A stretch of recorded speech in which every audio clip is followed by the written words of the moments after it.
Bom, pessoal, vamos passar aqui para o próximo tema, então, que é consórcio. O consórcio agora, ele teve uma nova roupagem dentro da nova lei, né? Que antes o edital ele tinha que permitir. Perfeito. Agora o edital não precisa permitir nada que a legislação já permitiu o consórcio. E ele pode ser uma manobra entre os licitantes ou um recurso entre os licitantes para participar de licitações que antes ele não participava, que ele não tinha condições de atender e que ali com uma parceria ele pode conseguir a partir de agora. Mas todos os dias eu acredito que chega alguém com dúvidas sobre como constituir um consórcio, como que é a regra do consórcio. E eu queria que vocês falassem um pouco mais sobre esse tema. Quais são as dúvidas que têm chegado até o jurídico? Quais são as orientações que a gente tem dado? E aos participantes, mandem suas perguntas aqui no nosso chat sobre consórcio que a gente vai respondendo na medida do possível. O consórcio na Lei 8666, ele é uma figura muito tímida, né? Ele não aparecia com tanta frequência, embora já é algo que já vem bastante tempo. Explicando primeiramente o que é o consórcio. O consórcio nada mais é do que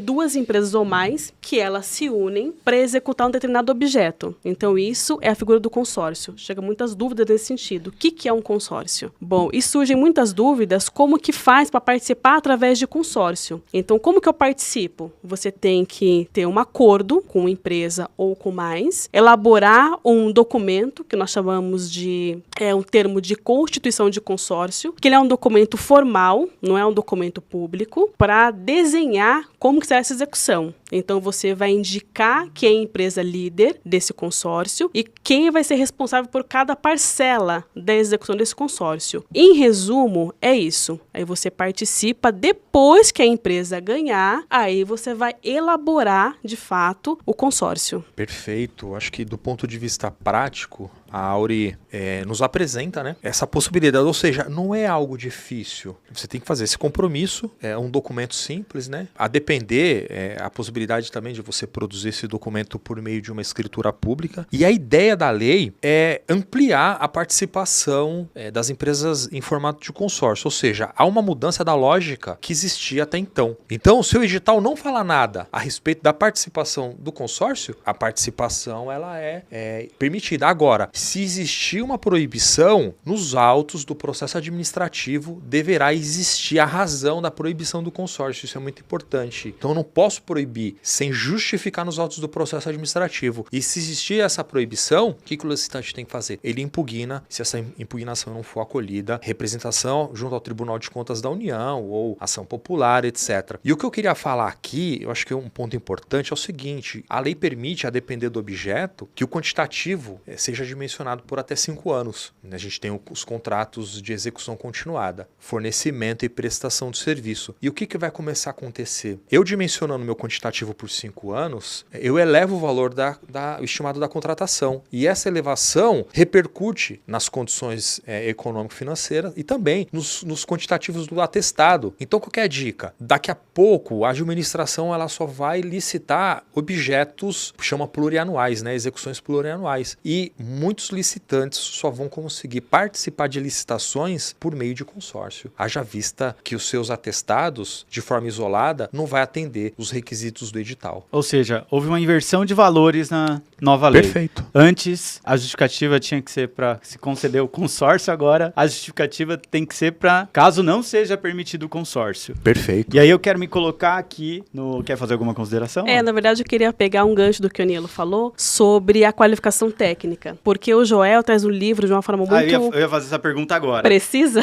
Deixa eu só contextualizar. Eu ia me colocar na pele do licitante agora. A gente sabe que a principal dúvida sobre constituição de consórcio, além do que a Aurine já nos trouxe aqui, que é como constituir o consórcio, que esse é o pontapé inicial, mas a segunda dúvida que vem, com relação à qualificação técnica e qualificação econômica financeira. Como que deve ser essa comprovação? Cada um tem que ter um percentual. Se uma tiver a comprovação, vale para outra. Como que o licitante lida com essa questão? Precisa ser do mesmo segmento? Pode ser de segmento diferente? Uma comprova qualificação econômica, outra qualificação técnica. Eu queria abrir um debate para a gente falar sobre isso, porque a gente sabe que esse é o calcanhar de Aquiles de todo licitante que quer formar um consórcio. Bom, vamos lá. O Joel trouxe de uma forma muito precisa no livro sobre essa questão. Inclusive, já descaracterizando o consórcio da Lei 8666 do consórcio da 14133. Na Lei 8666, você deveria comprovar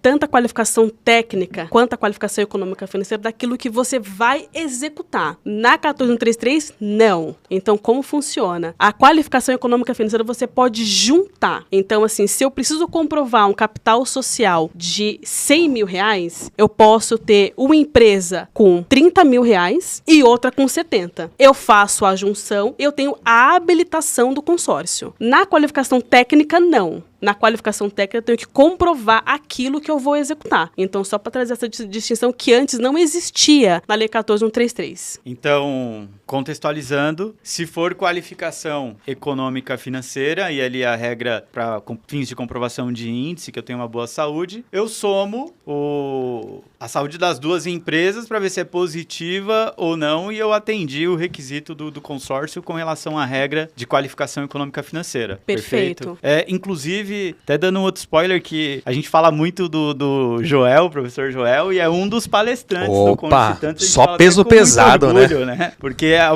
oportunidade que nós também temos de trocar ideia e experiências com profissionais de alto gabarito, né? E que nos ajuda até a fazer conteúdos como esse, dando um direcionamento correto para os fornecedores em busca de novos resultados. Mas, enfim, com relação à qualificação técnica, aí eu tenho uma dúvida. Você falou que não tem a soma.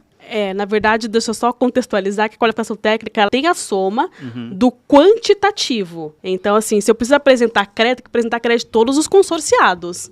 Eu vou somar só a questão da quantidade dos atestados.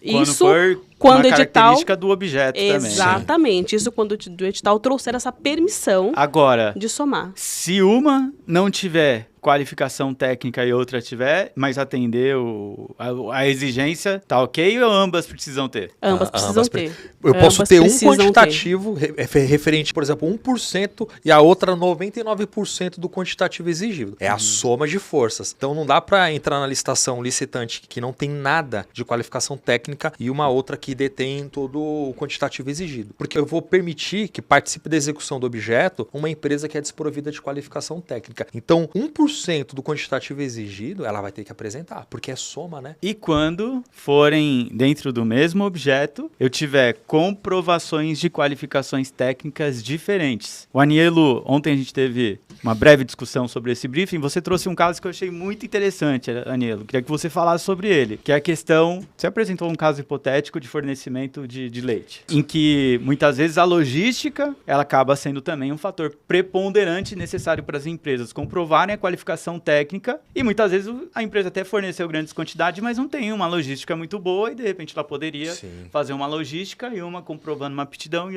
uma outra aptidão que seria a logística versus a fabricação e o fornecimento de leite. Explica melhor pra gente. Bom, é o seguinte, a gente tem alguns objetos que a sua execução envolve prestação de serviços distintos. Então, por exemplo, eu quero construir um parque. Aí eu tenho uma empresa que tem experiência em obras civis, eu preciso executar a construção de um prédio, eu preciso desassorear um lago para melhorar e transformar aquilo que é pequeno em algo maior, preciso de jardinagem e preciso de serviço de internet. Eu vou oferecer lá naquele parque internet livre. Ou seja, eu tenho vários objetos de natureza distinta. Eu tenho obra, eu tenho jardinagem, eu tenho desassoreamento de um lago e tenho tecnologia, telecomunicação. E eu jogo isso tudo num objeto. Ah, mas professor, isso aqui de repente pode gerar um direcionamento, mas por meio de empresas consorciadas não. E esse consórcio, ele vai se chamar um consórcio heterogêneo. Ou seja, eu vou ter uma construtora, eu vou ter uma empresa de jardinagem, eu vou ter uma empresa de internet e vou ter uma empresa lá que faz desassoreamento de rio. Ou seja,